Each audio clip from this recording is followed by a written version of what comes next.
Assalaamu calaykum waraxmatullaahi wabarakaatu kabajamtootaa fi hordoftoota Ameerikaan show ashama harka fuuni hordoftoonni amantii biraa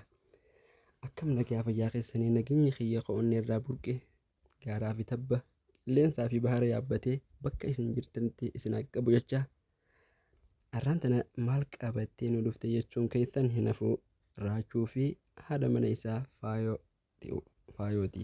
Viidiyoo kana jalqabuun duratti sabskiraayib godhin sabskiraayib godhuudhaan sabskiraayib godhee jiru laayik sheer godhuudhaan na jabeessaan isinin jaa koomentiillee akkasuma naaf barreessaan isinin jaa koomentiillee yaada keessan kennachuu as jalatti hin dagatinaan isinin jaa kabajamtootaa fi hordoftoota kiyya raajuun eega manaa bahee niin fuudha je'e bubbuleeti jira bubbulee jira jechuun Nabiil walittiin isin araarsa je'e yeroo mana geessutti inni kaayyoon isaa kan duraan manaa baheef numaan fuudhaa je'eeti manaa bahee isumarrattu inni isinis akkasuma garuu innis kabajaadhaan ta'an turre isinleen akkasuma kan irraa bahee duraanuu eega intala jala baatee maal mana kiyyaa gootaa ati jechaa turteeni inni ittuma fiigee ichumarrattu isin inni kaayyoon tiyya ani shamarran afur fuudhee akka isiin manatti na nyaachiftuun barbaade malee inni nuti yoo inni akkam jeense ta'e yoo nii fi kas fuudha barbaadde fuudhaan barbaada jennaan nafaqaasii kannii fi bakka yoo fuutillee fuudhe jennaan dalagattee haa jiraattu inni dalagattee haa jiraattu nuti biyya tana ni dalagannaaf dhufne yoo akkas nama ni dalagannaa beeytii biyya tana dhufte wanni ati dhalaa jala deddeemtuu maalii maan dalaganne ani wanni dhalaa jala deddeemuuf afur fuudhee akka isaan mana na nyaachisanii fi kanaafiin fuudha kana barbaadaa waan jettu qaba. Haa ta'u garuu namni tokko eega biyyaa ba'ee dhugaa akkuma inni jetanii dalagaadhaaf biyyaa bahan dalagachuu qaban dalagatanii yoo jiraatan akkasi bareedaadha. Haa taatu annumaan ta'a sirumarratti algumarratti haana nyaachisanii shamarran abbaa afur fuudhe adiin kun haadha manaa fuute moo maal fuute jenna yeroo kana akka nama haadha manaa fuudhetu haati manaa yeroonii fi ati ammaan teessee manuma si nyaachiftu ati jiboota gabaa baasanii gurguratan hin taane maal jechuu kun waan hin taane jechuu kanaafuu inni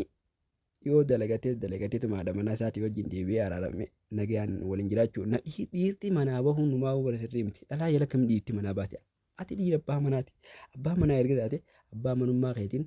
taa'uudha wanni ala baatee deddeemtee jechuudha dhalaa biraa bira deemtee dhalaadhaan fuudhaa manatti haana nyaachiftuu maaliyyoon taa'u wanni jaamu hin dalagu abbaa manaati taanaan ati mana mataa qabda abbaan manaa jechuun mana bahee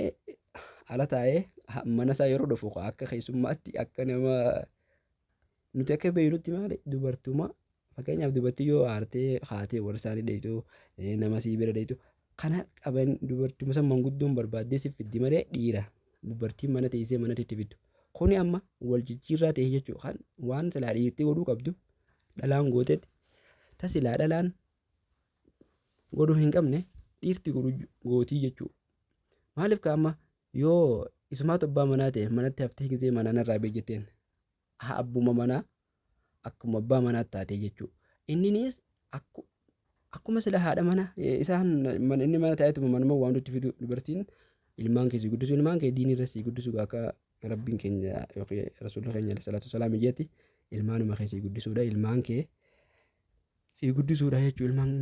diinii irratti ilmaan guddisuu jechuun uffataa fi nyaata waan kana dhiirti ammoo deemtee waan itti fidu qabdi jechuudha kan sila akkana ta'e akkana ture inni ammoo inni ammoo manumatti kana nyaachisaniin barbaada dhiirtummaan silaa dhalaa tana mana dhiistee mana baatee kaayyoo akkanaa qabdi jechuudha dalagachuudhaaf biyya irraa hin baane dalagaa san dhiisaniiti dubartuma irraa nyaachuu dubartummaa naannoo haadhaliitiitu mana nyaachiftuu waan jettuu yaada qaban namoonni keenya dubartoonni keenya asirratti of wanna godhuu qaban maaliif beekuudha qaban dhiirtummaan dhalummaan fuudha jettee dhaluma ta'an kun isaan kaayyoon isaanii dalagaa irraa hajaan qabanii akkuma siree irratti algumarra nyaachiftan barbaadan waan ta'eef kanaaf kana godhan malee silaanii fi dalaganneeti akka namaatti jijjiiramnee biyya namaa jiru tana keessaas karaa biyya teenyaa gallaa kan yaada qabaatan kan waliin guddannaa qabaatan taate dubartiidhaan dubartiin daleeydee manatti haanu nyaachiftuu algaarratti haanu nyaachiftuu hin jaanii jechuudha. Dubartoonni keenya kan silaa nama biraarratti heerumuudhaaf yaada qabus kan silaa nama biraarratti heerumuu yaada qabus akkasuma tanummaan irratti heerumuu deemtus wanummaan isin irratti kana godhaniif tanaa jechuudha. Fedhinnaan isaanii irratti maal osoo hin ta'in akkanuma amma akkuma manumatti kana nyaachisanii barbaadaa hayyuu kanaati. Kanaafuu innis of sirreessuutu isarra jira. Maaliif akkuma amantaatti nyaattis akkuma aadaatti nyaatti illee waan jirtu dubartiin manatti haana nyaachiftu manumarratti haana qallabduu wanni jaama waan fudhatama hin qabne. Kanaafuu of kana waan ajaa'ibaati. Waan ajaa'ibaati illee waan kanarraa akka of deebi'uu qaba. Namni hanga amma jireenya kee jechuun yoo nifati mana keessaa rabshaa gootee yaa'ii gootee yaada manaa keetiitiin ala baate qabeenya ati qabduu dalagattuu yoo dalagattee qabaattee faffacaaftee mafitta ati gammachuu hin argattu jireenya kee keessatti gammachuu yoomiyyuu argachuu siif hin ta'u. Maaliif ati akkamittiin akkas godha akkamitti maal namni waanuma kana yaadu